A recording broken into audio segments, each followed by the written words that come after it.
Assalamualaikum warahmatullahi wabarakatuh. A'udzu billahi minasyaitonir rajim. Bismillahirrahmanirrahim. Alhamdulillahi rabbil alamin. Wa afdhalus salati wa atammut taslim ala sayyidina wa habibina wa syafi'ina Muhammad ibn Abdillahil amin wa ala ali kullin wa sahbi kullin ajma'in. Fala hawla wala quwwata illa billah al-aliyyil azim. ولا حول ولا قوة إلا بالله العلي العظيم ولا حول ولا قوة إلا بالله العلي العظيم رب اشرح لي صدري ويسر لي أمري واحلل عقدة من لساني يفقه قولي اللهم اهد قلبي وسدد لساني بحق سيدنا محمد صلى الله عليه وسلم. أما بعد، أعوذ بكلمات الله التامات من شر ما خلق. أعوذ بكلمات الله التامات من شر ما خلق. أعوذ بكلمات الله التامات من شر ما خلق. رضينا بالله ربا, kami semua redha Allah Tuhan kami. Bil Islami dina, kami semua redha Islam cara hidup kami. Wa bi Muhammadin rasula, dan kami semua redha bahawa Muhammad sallallahu alaihi wasallam seorang Rasul. Kita menggunakan hadis yang ke-20. Menggunakan hadis.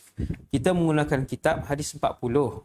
Amalan yang mudah namun pahalanya melimpah ruah. Kita sampai pada hadis yang ke-20, muka surat 76. Tajuknya kelebihan bersedekah.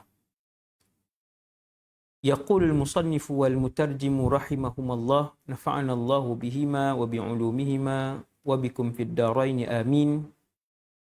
An Abi Hurairah radhiyallahu anhu qala qala Rasulullah sallallahu alaihi wasallam, man tasaddaqa bi'adli tamratin min kasbin tayyibin wa la yaqbalu Allahu illa at-tayyiba wa inna Allaha yataqabbaluha biyaminih ثم يربيها لصاحبه كما يربي أحدكم فلوه حتى تكون مثل الجبل. رواه البخاري رضي الله عنه. Tajuk kelebihan bersedekah ni dalam YouTube hari ni sangat banyak. Ramai puluhan ustaz dan ustazah yang bercakap tentang kelebihan bersedekah. Dan Alhamdulillah, ramai umat Nabi sudah melihat sendiri dalam kehidupan mereka keajaiban bersedekah. Allah tunjuk pada mereka-mereka yang ikhlas bersedekah kerana Allah, nak tolong orang, bukan untuk menunjuk-nunjuk kepada orang lain, dan mereka melihat keajaiban itu. Dan kadang-kadang sampai kepada tahap lagi banyak mereka bersedekah, lagi luas ketenangan dan kebahagiaan yang digantikan oleh Allah Subhanahu wa taala. Tuan-tuan sekalian, carilah redha Allah melalui sedekah. Sebab sedekah ni dia tajuk yang panjang. Saya sendiri pun ada berceramah tentang tajuk sedekah dengan izin Allah. Dan tuan-tuan pakat dengarlah. Dan hadis ni, dalam ceramah saya tersebut, saya tak masukkan hadis yang kita nak baca malam ni. Itu specialnya yang kita baca malam ni. Tuan-tuan tengok. Amalan sikit, pahala dia sangat besar. Ini khas untuk umat Nabi Muhammad sallallahu alaihi wasallam sahaja. Lalunya benda-benda yang macam ni khusus untuk umat Nabi Muhammad, keistimewaan umat Nabi Muhammad sahaja. Nanti kalau ada peluang, bila-bila tuan-tuan peringat saya, lepas 2 tahun ke 3 tahun ke, kita baca buku yang menghimpunkan keistimewaan dan kelebihan yang Allah khususkan kepada umat Nabi Muhammad, tidak diberikan kepada mana-mana umat yang terdahulu, bahkan rasul-rasul yang terdahulu pun tak dapat. Ada tuan-tuan, banyak karangan oleh para ulama tentang perkara tersebut. Kita baca terjemahan dia. Tuan-tuan tengok. Bismillahirrahmanirrahim. daripada Sayyidina Abu Hurairah radhiyallahu anhu, nama beliau Abdul Rahman ibn Sakhr. Beliau telah berkata, Rasulullah sallallahu alaihi wasallam telah bersabda, barang siapa yang telah bersedekah dengan sebiji kurma, barang siapa yang bersedekah dengan sebiji kurma atau apa-apa yang seumpama sebiji kurma. Hari ini sebiji kurma berapa ringgit? Kita katalah ajwa. Ajwa sekilo 40. Yang elok 70, 80. Kita katalah kurma biasa. Sekilo 20 ringgit. Sebiji jatuh dalam 30 sen. Mudah faham, sebiji 3 kupang. Sesiapa yang bersedekah dengan sebiji kurma ataupun sesuatu yang sama macam sebiji kurma. Zaman hari ini nak mudah faham, sebiji kuih. Di Kedah ni 4 biji masih RM1 ataupun 3 biji RM1. No? Di tempat lain wallahu alam lah. Sebiji kuih ataupun sebiji buah kurma. Hasil daripada pekerjaan yang baik, Nabi kata, sedekah dia yang 30 sen tadi, sebiji kurma tadi, ataupun 20 sen sebiji kurma, dia peroleh daripada hasil yang halal. Hasil yang halal, titik peluh dia. Bukan daripada rasuah, wal'iyadzubillah. Bukan daripada ambil hak orang, wal'iyadzubillah. Hati-hati tuan-tuan. Dengan rasuah, dengan ambil hak orang. Sesungguhnya Allah akan menerima dan menyambut sedekah yang ikhlas tadi ni, sebiji kurma tadi ni, dengan tangan kanan Allah. Dengan tangan kanan Allah. Biyaminihi. Apa maksud dengan tangan kanan? Kata para ulama, kalam di sini bukan kalam yang atas hakikat. Tetapi perkataan tangan kanan Allah ini simbolik kepada bahawa Allah menerima sedekah itu. Walaupun ia hanya sekadar sebiji buah kurma ataupun yang seumpama harga itu, tapi dia datang daripada rezeki yang halal, sumber yang halal, Allah terima dengan tangan kanan. Apa maksud terima dengan tangan kanan? Simbolik kepada Allah terima.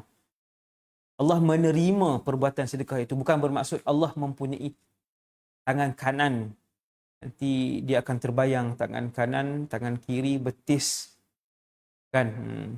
Jadi, perkataan biyaminihi itu bukan perkataan yang hakikat. Ia adalah perkataan yang majaz, simbolik.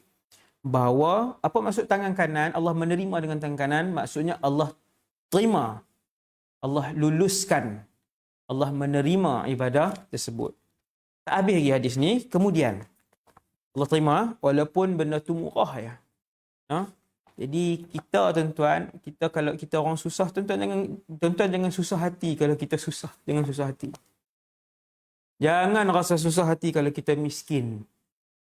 Kita rasa tak ada apa, Ustaz boleh bagi. Jangan. Ni tengok ni, sebiji kurma. Tuan-tuan ada 15 biji kurma di rumah tuan-tuan. Tuan-tuan ambil 3 biji, tuan-tuan cari orang yang miskin, yang susah, tuan-tuan bagi kat dia 3 biji. Yang lebih susah daripada tuan-tuan, yang lebih miskin daripada tuan-tuan. Jangan susah hati. Orang miskin jangan susah hati. Sebab apa?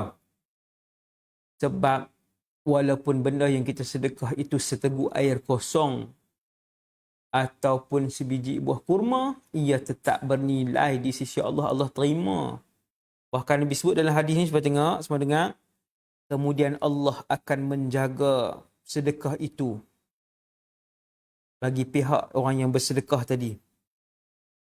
Seperti mana kamu memelihara anak kuda yang baru berhenti menyusu, sehinggalah sedekah kamu itu menjadi seperti sebuah gunung. Rupanya, inilah pelaburan akhirat. Tuan-tuan yang bersedekah, pastikan ikhlas kerana Allah. Berlumba-lumbalah untuk sedekah itu tidak diketahui oleh mana-mana orang. Ini saya pesan. Jangan jadi macam hari ini punya keadaan, sedekah sampai puluh-puluh juta orang tahu apa yang dia buat. Rugi. Kalau tak perlu video, tak perlu video. Ada masa perlu gambar, betul. Ada masa perlu direkodkan, perlu gambar, sebab pembuktian kepada orang yang bersedekah, kepada yayasan tersebut kan. Perlu kadang-kadang perlu video. Tapi kalau tiap-tiap pergerakan kita buat baik, kita nak rakam, no, tiap-tiap pergerakan kebaikan kita nak rakam, itu bukan sifat salafus salih. Saya ulang sekali lagi. Orang-orang salafus salih 100 tahun pertama selepas Nabi wafat, 200 tahun pertama, 300 tahun, mereka menyembunyikan kebaikan yang mereka buat, seperti mana orang hari ini menyembunyikan aib dan maksiat yang mereka lakukan. Kalau tuan-tuan nak dengar cerita macam mana kehidupan salafus salih, mereka menyembunyikan kebaikan mereka, seperti mana saya dan kita semua menyembunyikan kejahatan dan maksiat yang kita buat. Masya Allah. Beza, cara hidup beza. Orang hari ini berlumba-lumba untuk tunjuk kebaikan yang dia buat. Berlumba sebahagian orang. No? Sampai ada pasukan khas duk ambil gambar, tiap-tiap hari nak kena tangkap gambar tunjuk kat orang. Cukuplah, sikit-sikit cukuplah. Tak perlu sampai tiap-tiap hari. Tak perlu sampai setiap inci pergerakan kita orang tahu. Tiap-tiap jam beritahu buat apa, ini buat apa. Hasbunallah wa ni'mal wakil. Hasbunallah wa ni'mal wakil. Tuan-tuan yang dirahmati Allah sekalian, sebiji kurma yang disedekahkan dengan ikhlas, datang daripada sumber yang halal. Betul-betul duit dia. Betul-betul duit daripada titik peluh dia yang halal. Bukan syubha dan bukan haram. Nabi kata Allah tolong jaga sedekah tu. Daripada kecil ni, sehingga menjadi sebuah gunung yang besar. Nanti dia akan melihat dengan mata kasar dia di padang mahsyar. Seperti mana tuan-tuan tengok pada malam ni, tuan-tuan tengok saya. Tuan-tuan tengok handphone tuan-tuan, tuan-tuan tengok kipas yang sedang berpusing di dalam bilik tuan-tuan, di ruang tamu rumah tuan-tuan. Begitulah besarnya pahala yang akan tuan-tuan tengok nanti di mahsyar dengan biji mata ni lah. Biji mata yang sama. Orang yang sama. Nama yang sama. Pemilik mata yang sama. Kita akan tengok. Kita tanya, wahai Allah, pahala ni main mana? Saya tak pernah buat pun dulu. Allah Ta'ala kata, ya, bahkan kamu buat. Dahulu kamu pernah bagi sekian-sekian. Aku telah jaga benda ni. Pelaburan ini di sisi Allah. Ha? Jangan melabur untuk nama. Jangan bersedekah untuk orang puji. Dan bersedekahlah sehabis mampu untuk tak ada seorang pun yang tahu, termasuk suami dan isteri kita. Ini yang terbaik. Ini yang terbaik. Allah Ta'ala akan jaga. Sedekah yang ikhlas datang daripada sumber yang halal akan dijaga oleh Allah. Itulah pelaburan yang paling utama. Hari ini ada sebahagian orang dia masuk MLM, perniagaan apa-apa pun lah, jenis ubat-ubat suplemen apa semua ni kan. Saya nak buat teguran lah sikit lah. Kadang-kadang ada yang kesilapan tu, maksudnya macam mana, saya duk tengok ada yang duk bekerja dalam tim tu, duk tengok orang atas semua pakat kaya, cakap bahasa kampung lah, no. Saya pun duduk kampung lah. Cuma saya melihat dan memerhatikan orang-orang yang berniaga kan benda ni. Mereka dilatih untuk kita kena banyak bersedekah kita. Niat dia tu bukan untuk kerana Allah dah. Niat dia bila push orang yang atas tu beritahu, kena sedekah nanti rezeki murah. Kena sedekah nanti tengok orang akan beli banyak kat kita. Kena sedekah nanti. Jadi yang bawah ni tengok, oh dia ni sedekah banyak sebab tu dia dapat banyak. Dia kita kena tanam kepada orang yang kita ajak tu bukan untuk dapat banyak, bukan untuk dapat banyak. Kerana apa tuan-tuan? Ini yang terakhir, saya nak masuk insya dah. Sesiapa yang terlalu ditanam, bersedekahlah dengan ikhlas, Allah akan bagi banyak, Allah akan bagi banyak, Allah akan bagi ganti. Nanti perniagaan kita akan laku. Dia takkan dapat ganjaran itu, dia takkan dapat. Sebab dia hanya mengejar itu sahaja semata-mata. Dia tak letak di atas sekali, iaitulah redha Allah. Dia kena tak mengejar redha Allah. Dia jangan sebab tengok orang atas semua pakai kenderaan mewah besar apa semua, dia seronok, seronoknya. maka dia bukan lagi meletakkan redha Allah yang paling atas. Dia nak, maksudnya, kalau sedekah banyak boleh jadi macam depa ni juga. Aku boleh jadi mewah macam depa, boleh jadi rezeki yang melimpah ruah, orang akan beli barang kita banyak. Lari dah, niat dah sudah, lari. Yang ni saya nak pesan kepada mereka-mereka yang berniaga, bersedekahlah kerana Allah. Satu, yang kedua nak ikut sunnah Nabi. Yang ketiga, niat nak bantu orang susah. Yang tu yang lebih cepat diterima oleh Allah. Jangan niat untuk, maksudnya lepas ni orang banyak beli produk kita sebab kita sedekah. Jangan. Tuan-tuan takkan dapat. Tuan-tuan takkan dapat. Tuan-tuan takkan dapat. Kalau begitu niat dia. Wallahu a'lam. Jadi yang tu saja untuk kali ini. Semoga saya dan kita semua diberikan nikmat hidayah yang berterusan, istiqamah. Allah angkat bala, Allah Ta'ala sihatkan semua yang sakit. Allah mudahkan semua yang berhutang. Wassallallahu ala sayyidina Muhammad wa ala alihi wasallam. Subhanakallahumma bihamdik asyhadu an la ilaha illa anta astaghfiruka wa atubu ilaik. Assalamualaikum warahmatullahi wabarakatuh.